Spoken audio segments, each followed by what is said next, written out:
제2장 대쟁투와 구속의 경륜. 내가 너로 여자와 원수가 되게 하고 내 후손도 여자의 후손과 원수 되게 하리니 여자의 후손은 내 머리를 상하게 할 것이요 너는 그의 발꿈치를 상하게 할 것이니라.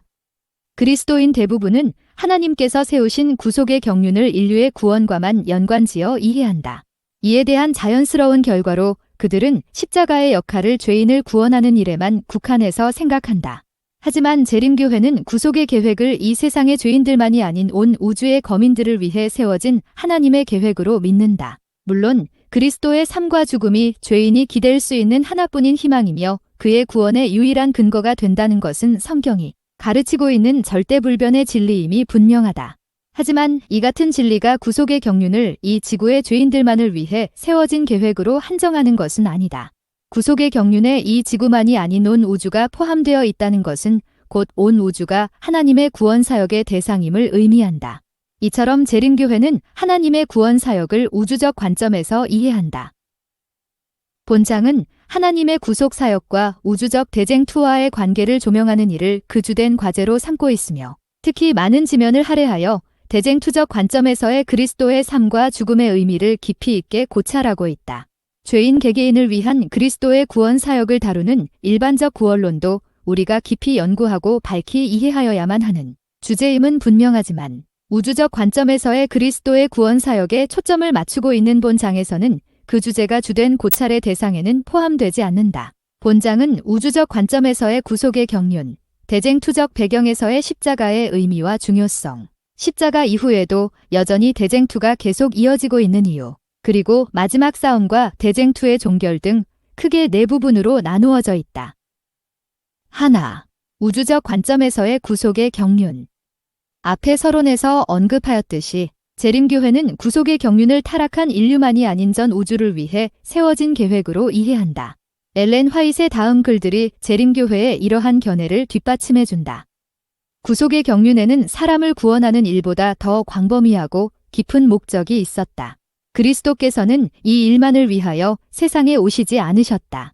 그분께서 오신 것은 단순히 이 작은 세계의 거민들이 하나님의 율법을 마땅히 생각해야 할 대로 생각하게 하는 것뿐만이 아니라 온 우주 앞에 하나님의 품성을 옹호하시기 위해서였다. 부조와 선지자 68페이지. 사람의 구원을 위하여 죽으신 그리스도의 행위는 사람들이 하늘에 접근하는 일을 가능하게 할 뿐 아니라 사탄의 반역을 처리하심에 있어서 하나님과 그분의 아들이 정당하심을 온 우주 앞에 옹호할 것이었다. 이것은 하나님의 율법의 영원 불변성을 확립할 것이며 죄의 본질과 결과들을 나타낼 것이었다. 부조와 선지자 69페이지. 재림교회 신학의 가장 독특한 특징 중 하나는 구속의 경륜을 인류를 구원하시기 위한 하나님의 계획이라는 관점에서만 보지 않고 그것을 온 우주를 배경으로 벌어지고 있는 선악의 대쟁투와 연관해서 이해하는 것이다. 십자가에서의 그리스도의 죽음은 타락한 인류만을 위한 것이 아닌 전 우주의 모든 피조물을 위한 것이었다. 이는 그리스도의 속죄 행위가 우주 전체를 위한 것이었음을 의미한다. 이처럼 재림교회는 그분의 속죄 사역을 매우 광범위한 개념으로 이해한다. 죄 문제는 죄인 개개인만의 문제가 아니다. 이는 또한 타락한 이 지구만의 문제도 아니다. 죄 문제는 이 지구를 포함한 우주 전체의 문제다. 구속의 경륜의 최종 목표는 바로 이 우주의 죄 문제를 해결하는 것, 곧 우주에서 죄를 완전히 없애는 것이다. 십자가 없이는 죄인의 구원이 불가능한 것처럼 우주에서의 죄의 도말 또한 불가능하다. 1장에서 살펴보았듯이 선악의 대쟁투는 하나님의 율법과 그분의 품성과 우주에 대한 그분의 주권을 그 쟁점으로 하여 하나님과 사탄 사이에 벌어지고 있는 싸움이다. 이 싸움에서 사탄은 계속해서 하나님의 율법을 왜곡하고 그분의 품성을 거짓되게 선전하고 우주에 대한 그분의 주권에 도전해왔다. 그리스도의 삶과 죽음은 이 쟁점들에 대한 하나님의 답변이었다. 그분의 삶과 죽음으로 인해 대쟁투에서의 사탄의 주장은 완전히 반박되었고 하나님의 율법과 품성은 온 우주 앞에서 온전히 옹호되었다. 2. 대쟁투와 십자가. 십자가는 대쟁투 역사의 절정을 이루는 사건이다. 그렇다면 예수께서 십자가에서 돌아가실 때 대쟁투와 관련해서 실제로 어떤 일들이 벌어졌는가? 달리 말해서 선악의 대쟁투에서 십자가는 어떤 역할을 하고 있는가? 이 질문은 예수께서 죽으실 때 우주에서 일어난 세 가지 중요한 사건으로 우리의 주목을 이끌어간다. A. 사탄의 패배.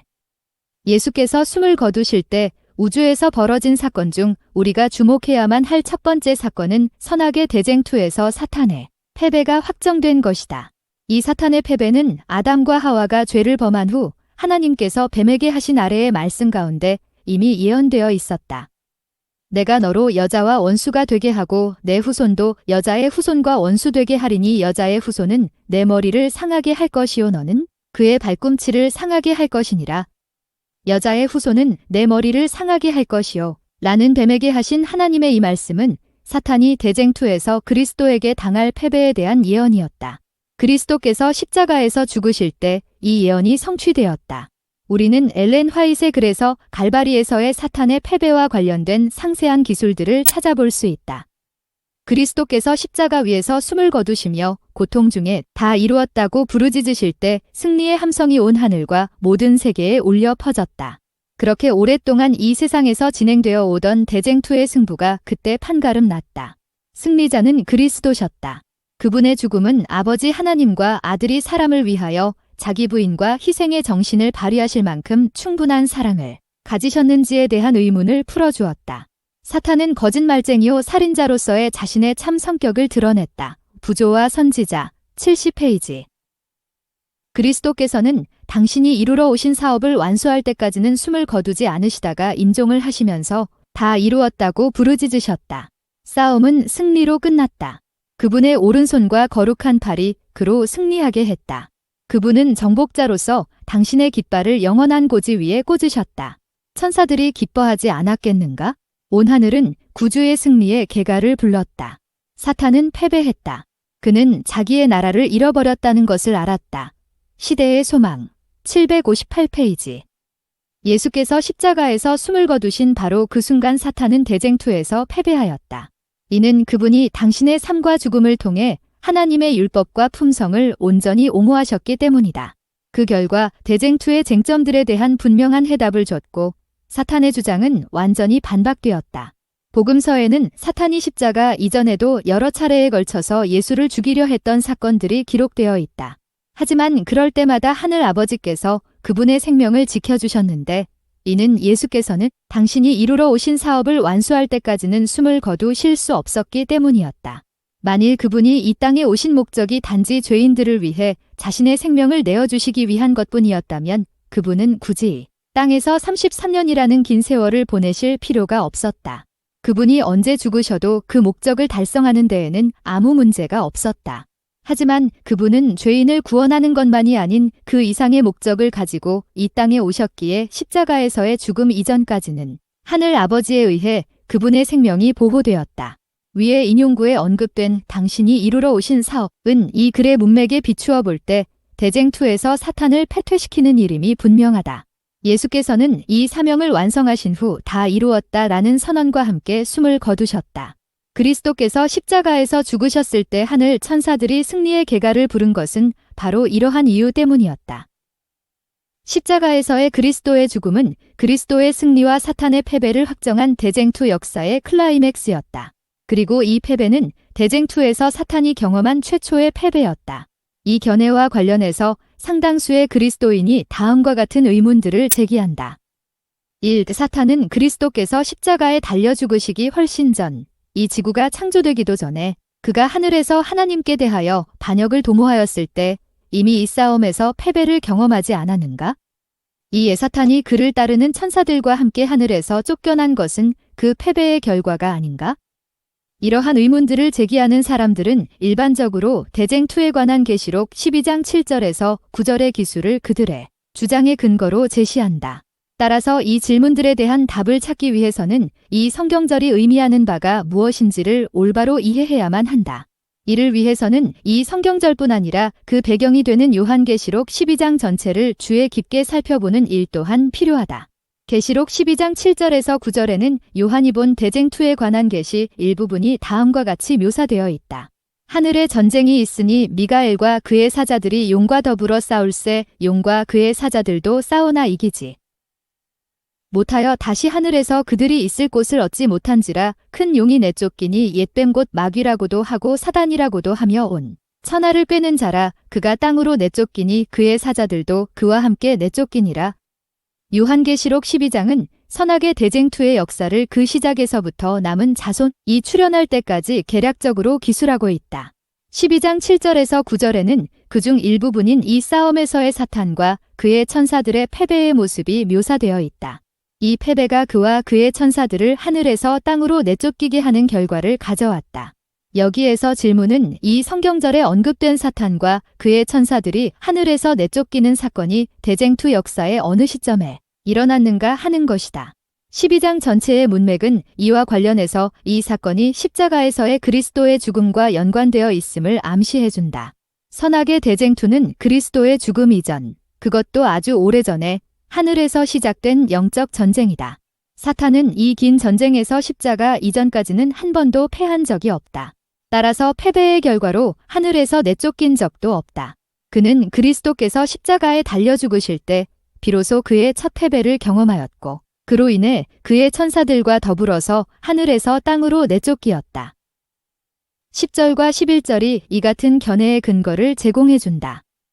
내가 또 들으니 하늘에 큰 음성이 있어 이르되 이제 우리 하나님의 구원과 능력과 나라와 또 그의 그리스도의 권세가 이루었으니 우리 형제들을 참소하던 자 곧 우리 하나님 앞에서 밤낮 참소하던 자가 쫓겨났고 또 우리 형제들이 어린 양의 피와 자기의 증거하는 말을 인하여 저를 이겼으니 그들은 죽기까지 자기 생명을 아끼지 아니하였도다.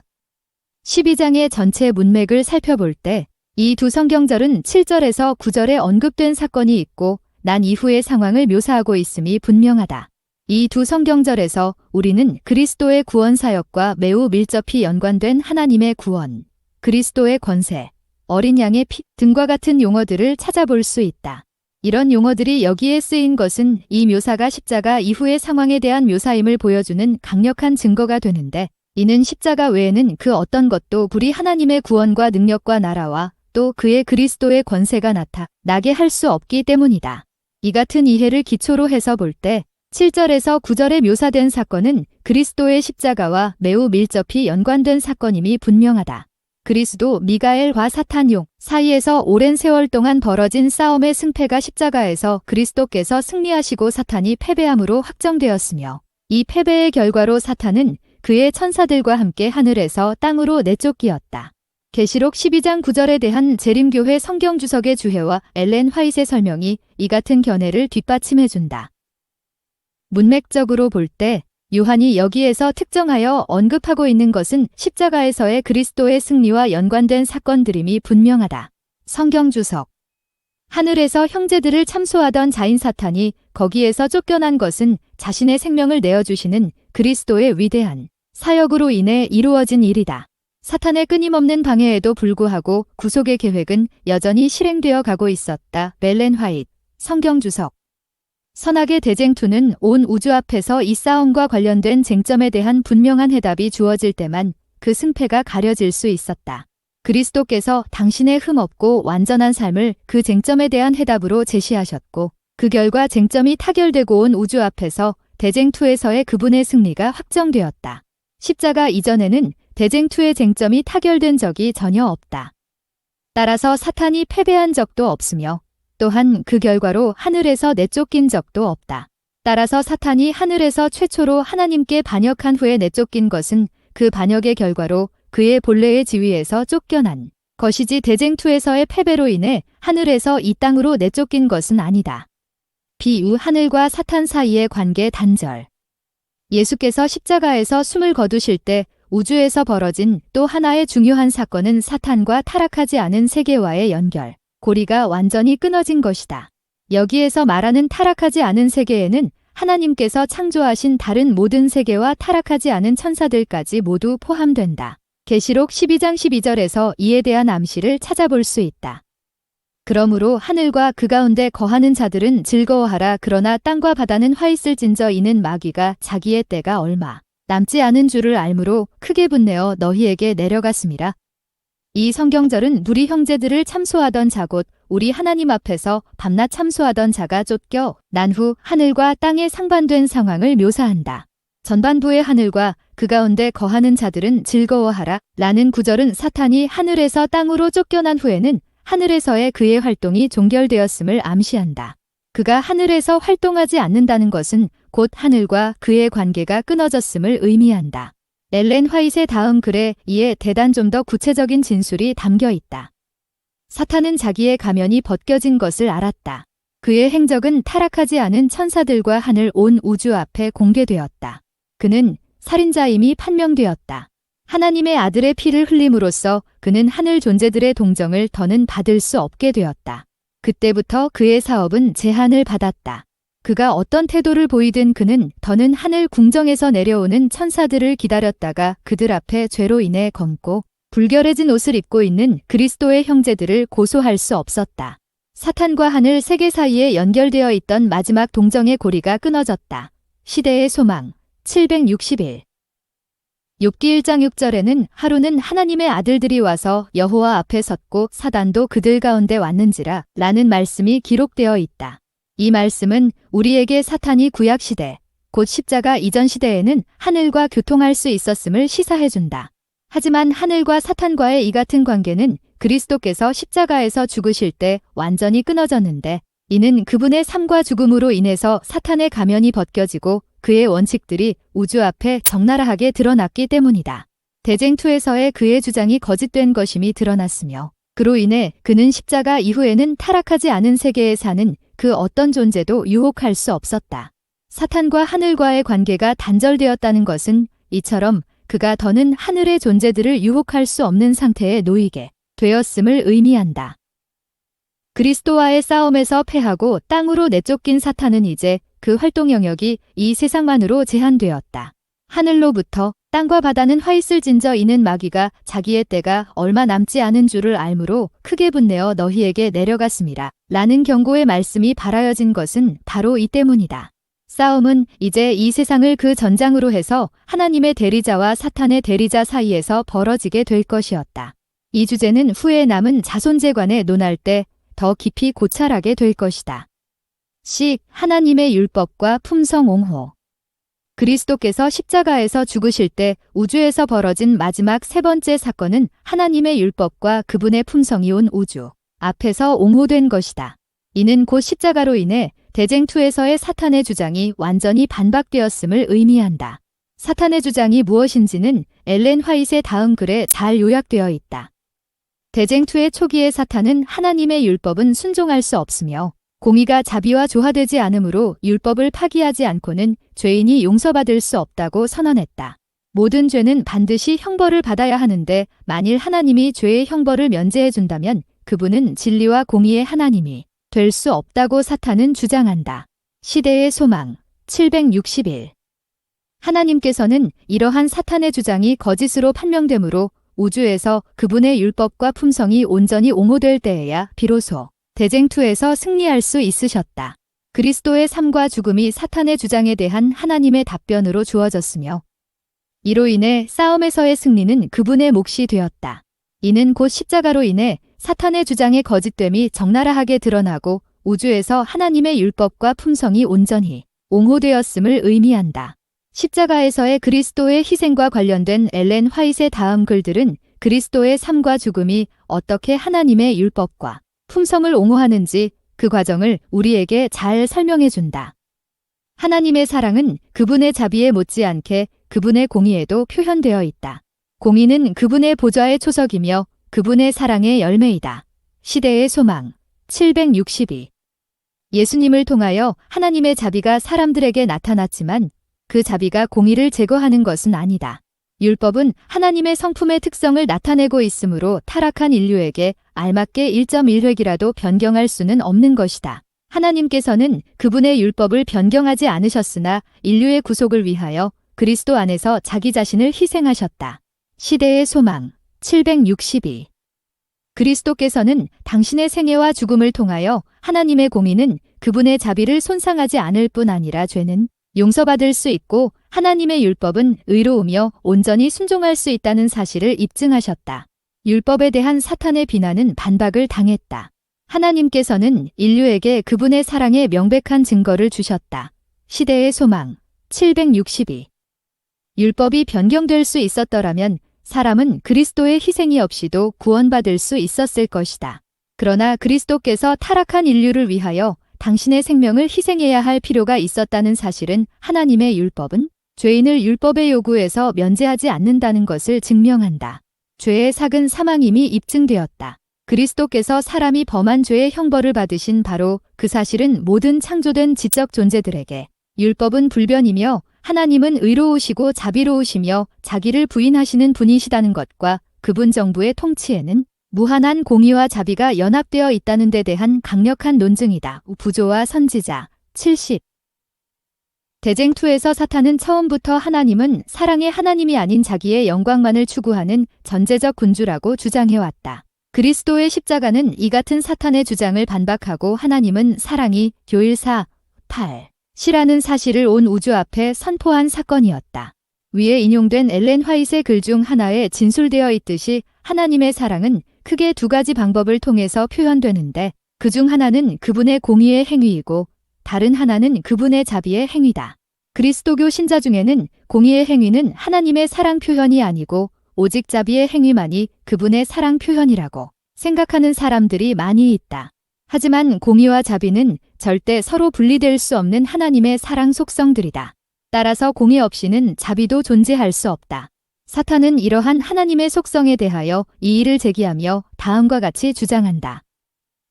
1. 하나님은 공의의 하나님이신 동시에 또한 자비의 하나님이시기도 하므로 그분의 사랑의 행위에 이 둘 중 어떤 것도 빠져서는 안 된다. 만일 하나님이 이 둘 중 하나라도 간과하신다면 그분은 사랑의 하나님이 되실 수 없다. 이 공의는 죄인에 대한 형벌을 주장하는 반면에 자비는 그에 대한 용서를 주장한다. 하나님이 죄인에게 벌을 내리심과 동시에 그를 용서하신다는 것은 불가능하므로 그분은 죄인을 취급하심에 있어서 공의의 하나님이 되시든지 아니면 자비의 하나님이 되시든지 둘 중 하나를 택하셔야만 한다. 3. 하나님이 사랑의 하나님이 되실 수 있는 것은 그분이 공의나 자비 둘 중 하나가 아닌 공의와 자비 둘 모두를 베푸시는 분이시기 때문이다. 그러므로 죄인을 취급하시는 일에 있어서 하나님은 사랑의 하나님이 되실 수 없다.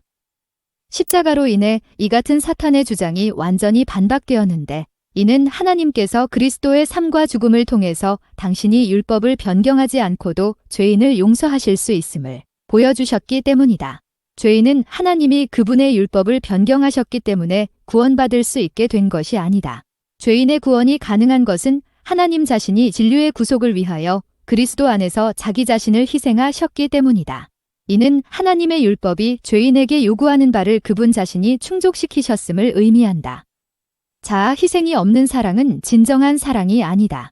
사랑은 자신이 사랑하는 대상을 위해 법이나 원칙을 변경하는 것이 아니라 그 대상을 위해 기꺼이 자기 자신을 희생하는 것이다. 하나님이 이 같은 자아 희생의 참사랑을 소유한 분이라는 것이 십자가를 통해 증명되었으며 그 결과로 온 우주 앞에서 그분의 율법과 품성이 옹호되었다.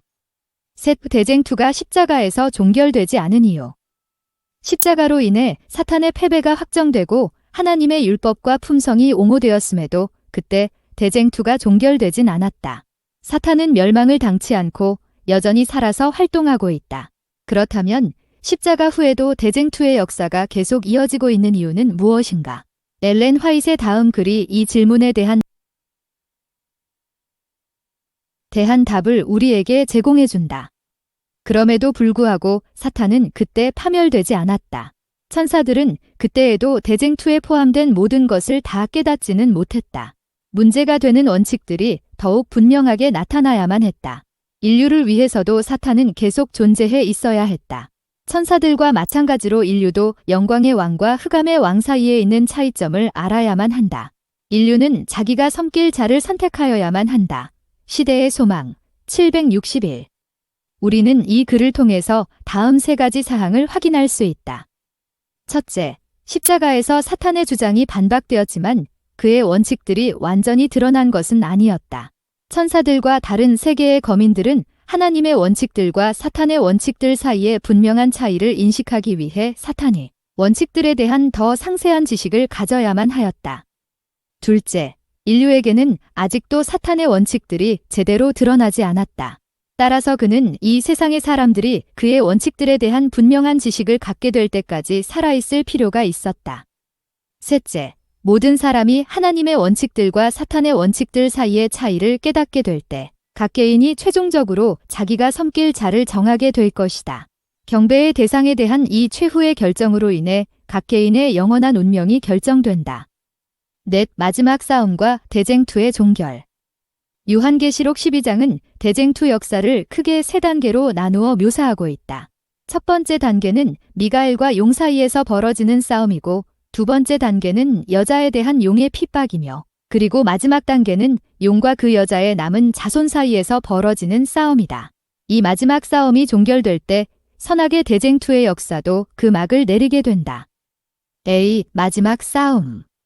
성경은 대쟁투에서의 마지막 싸움에 관해서 용이 여자에게 분노하여 돌아가서 그 여자의 남은 자손 곧 하나님의 계명을 지키며 예수의 증거를 가진 자들로 더불어 싸우려고 바다 모래 위에 섰더라라고 기술하고 있다. 이와 관련해서 엘렌 화이트는 우리에게 다음과 같은 설명을 제공한다. 마지막 대쟁투에서 사탄은 지나간 여러 시대에 행하였던 것과 똑같은 술책을 쓰고 똑같은 정신을 나타내고 똑같은 목적을 위하여 일할 것이다. 지금까지 있어온 일은 앞으로도 있을 것이며 앞으로 다가올 투쟁은 세상 사람들이 이전에 보지 못한 무섭고 치열한 것으로 그 특색을 이룰 것이다.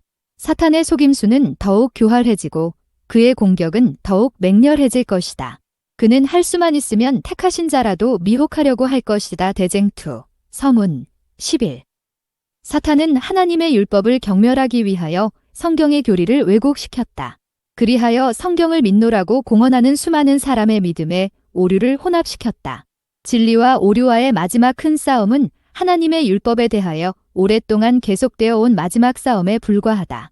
우리는 지금 이 싸움, 곧 사람의 율법과 여호와의 계명 간의 싸움, 성경의 기초를 둔 종교와 우화와 유전의 기초를 둔 종교와의 싸움에 참여하고 있다.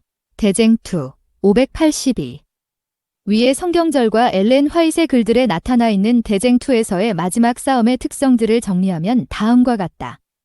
1. 대쟁투에서의 마지막 싸움은 이 땅에서 용과 남은 자손과의 사이에서 벌어지는 싸움이다.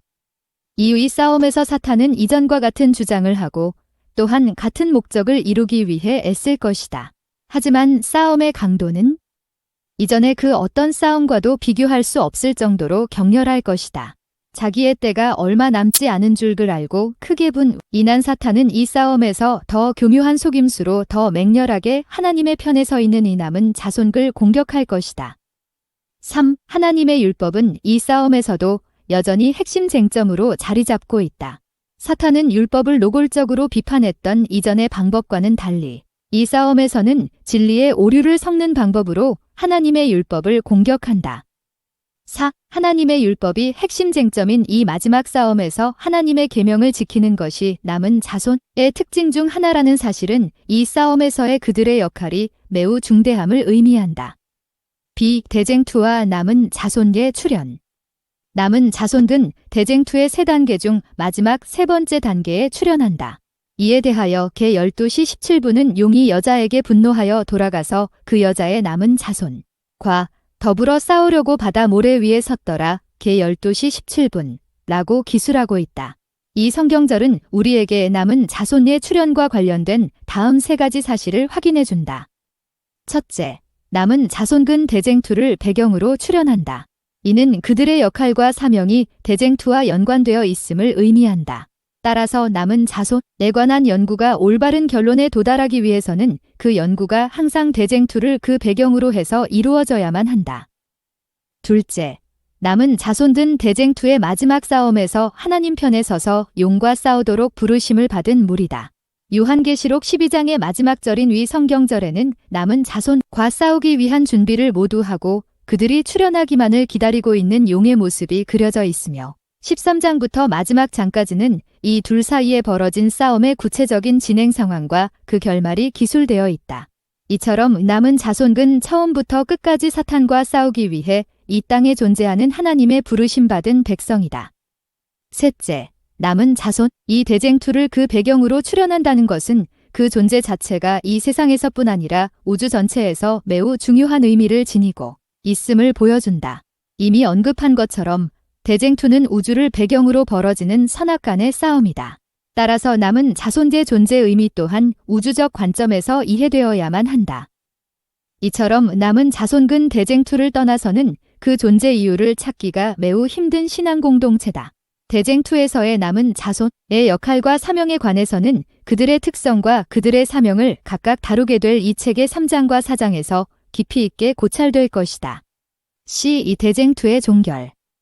선악의 대쟁투는 천년기 후 사탄과 그의 세력이 멸망함으로 그 긴 역사를 마감하게 된다. 성경은 그 장면을 다음과 같이 묘사하고 있다. 천년이 참의 사단이 그 옥에서 놓여 나와서 땅의 사방 백성 곧 곡과 마곡을 미혹하고 모아 싸움을 붙이리니 그 수가 바다의 모래 같으리라. 저희가 지면에 널리 퍼져 성도들의 진과 사랑하시는 성을 두름에 하늘에서 불이 내려와 저희를 소멸하고 또 그들을 미혹하는 마귀가 불과 유황못에 던져지니 거기는 그 짐승과 거짓 선지자도 있어 세세토록 밤낮 괴로움을 받으리라. 대쟁투의 종결은 곧 이 싸움과 관련된 모든 쟁점이 이 지구를 포함한 온 우주 앞에서 완전히 해결되었음을 의미한다. 다음 글이 이를 잘 설명해주고 있다. 오랫동안 계속되어 온 진리와 오류에 관련된 모든 문제는 이제 분명해졌다. 반역의 결과, 곧 하나님의 율법을 거역한 결과가 모든 지적 존재자의 눈앞에 분명히 드러났다. 하나님의 통치와 반대되는 사탄의 법칙이 실천된 결과가 무엇임이 온 우주에 공개되었다. 사탄 자신의 사업이 그를 정죄했다. 하나님의 지혜와 공의와 자비는 완전히 옹호되었다. 대쟁투를 통하여 하나님께서 취하신 처사가 오로지 당신의 백성들의 영원한 행복과 그분께서 창조하신 모든 세계의 유익을 위하여서 하신 일임이 드러난다. 대쟁투 670-671 마침내 대쟁투에서 사탄이 주장해오던 바가 모두 거짓이었음이 온천하에 드러나게 되고 그의 멸망과 함께 죄가 완전히 도말되므로 우주가 범죄 이전의 죄 없는 모습으로 되돌아가게 된다. 이렇게 해서 죄 문제 해결을 위한 그리스도의 속죄 사업과 온 우주를 위한 하나님의 구속의 경륜이 최종적으로 성취된다. 그 후로 우주는 다음 글에 묘사된 것과 같은 죄 없는 모습을 영원히 간직하게 된다. 대쟁투는 끝났다. 죄와 죄인들은 없어졌다. 온 우주는 깨끗해졌다. 오직 조화와 기쁨의 맥박만이 온 우주의 만물을 통하여 고동한다. 생명과 빛과 환희가 만물을 창조하신 분에게서 끝없이 넓은 우주로 퍼져나간다. 가장 작은 원자로부터 가장 큰 세계에 이르기까지 만물은 생물계와 무생물계를 막론하고 조금도 흠이 없는 아름다움과 완전한 기쁨으로 하나님은 사랑이시라고 선포한다. 대쟁투 678페이지. 감사합니다. 2장을 마칩니다.